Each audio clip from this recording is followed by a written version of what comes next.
ang simbahan ng Bulacan, kung saan nakadambana si San Jose. Meron itong lihim na mababa.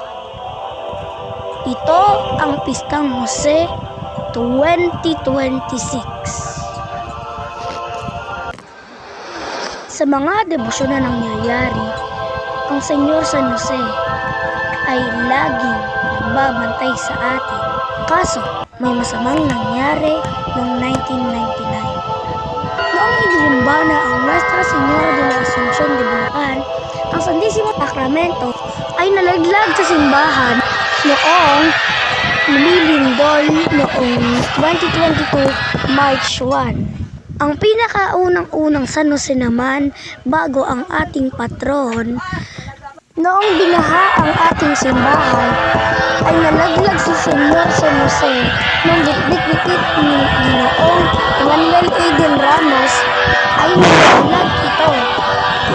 Ang katawan ni San Jose ay nahiwalay kay Senyor Santo Niño. Ngayon, hindi na muli pinagdesisyon ang San Jose nating poong mahal. Meron naman tayong problema sa ating simbahan.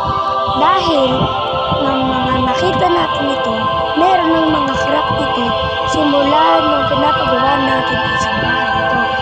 Kaya pag lumindol na naman, ay baka umuho, katulad nitong mga dahon ito. At pabulok na ang kampanaryo natin. Ang bell ay nalaglag nito. Ito ang Pistang Patron 2026.